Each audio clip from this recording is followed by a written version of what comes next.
Welcome back to yet another episode of Dark Souls, and this is destined to be the final one. As we actually enter the kiln of the first flame, you can see the ghosts and all of the dead soldiers which died fighting this curse that exists for so long.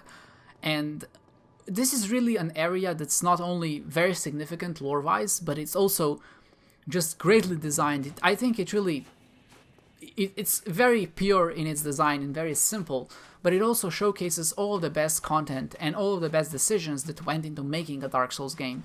And those are one-on-one combats with enemies, which is exactly what's gonna happen here. We're gonna fight these proud silver knights, which were a part of Gwyn's army for the longest time, and now they basically stand here to protect their lord in his final moments. So what the kiln of the first flame is essentially a kiln where the first flame appeared, and we can interpret that as it has given power to these gods and to Gwyn and to Witch of Isolate and whatnot to actually be able to sustain themselves and just be immortal and god and really strong basically.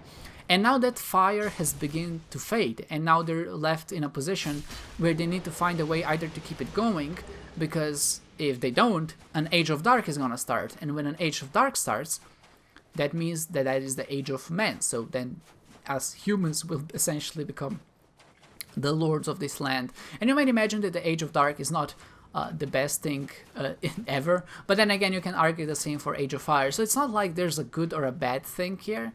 It's more like that there's a natural progression to the whole system, to the whole story. It's supposed to be the Age of Fire, and now there is supposed to be the Age of Dark. And when that happens, obviously some things are gonna be much worse than they were before, but more importantly, Gwyn is all gonna lose his power. Not just Gwyn, but basically everyone who resides there, and the undead, the curse of the undead will kind of continue to live on through humanity and things like that.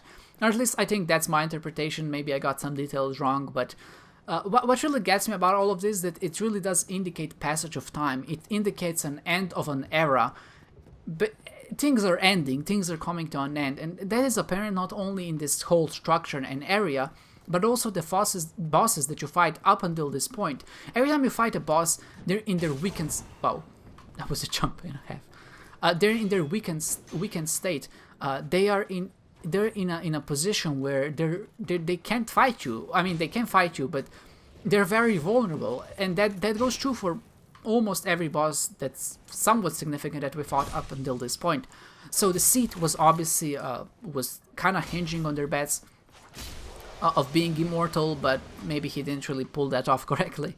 The bed of chaos was at the end of its despair. The Witch of Isolate was obviously really powerful, but now that she turned into this monstrosity, there's nothing left that kind of keeps her sane and keeps her strong. And the same goes for Nito. Sure, you know, he was Lord of the Dead back then, but now he just revives three skeletons, and that's basically it. I'm having a bit of a laugh and a bit of a goof here, but all of that really does indicate most in Gwyn. And as soon as I enter this, even though he's really supremely strong, the only way we stand a chance against him is because he sacrificed his own soul, his own humanity, his own strength to keep the fire going. And that is what it all boils down to. We essentially will make the choice on what the fate of this future of the world will be.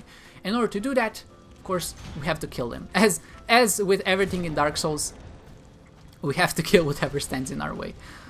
What's really great about Gwyn is that you can parry him, and that might not seem like good boss design at all, but I think it's great, because not only does it give you an indication that he's very much a fair enemy that you fight, he's just like you basically. He is you, and in some sense you are him. And the fact that this is just a one-on-one brawl with no strings attached and really no cheapness, no cheatness, it's just you versus him. And of course you can opt not to do this and be honorable, but that is not the game that's not what the game was trying to teach you up until this point. It was saying, hey man, you need to do everything in your power to beat him, and this guy is strong, so you better do everything you can in order to really stick with him and just show him that you can overpower him.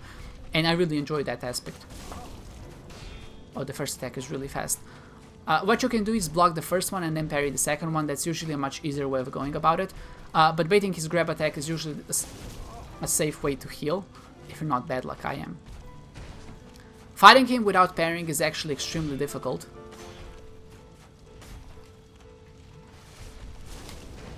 Okay, that was just a partial dodge, sort of.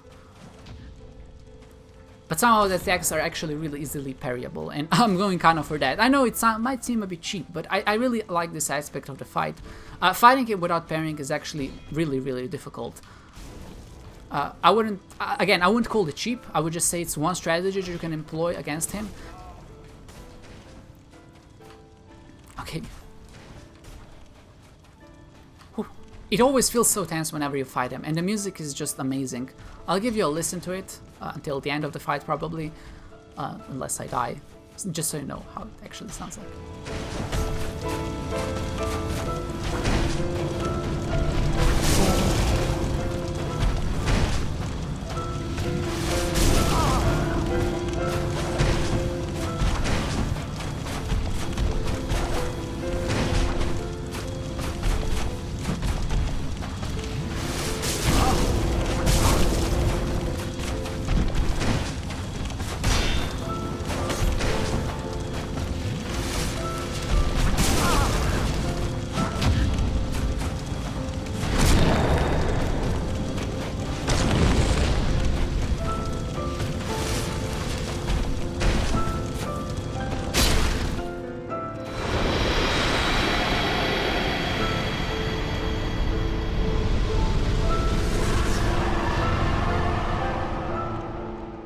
So Gwyn, Lord of Cinder, is dead, and now we have his soul.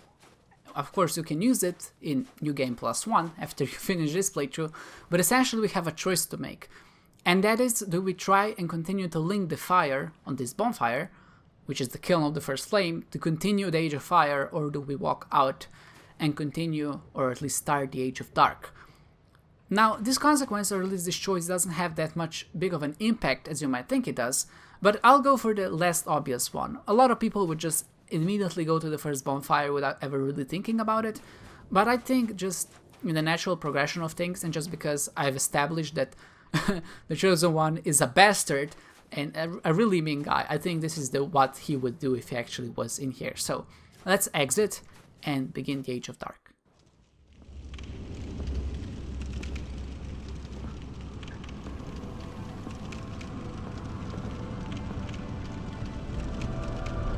My lord, bless thy safe return. Let Kath and Fraft serve your highness. We are here to serve your highness.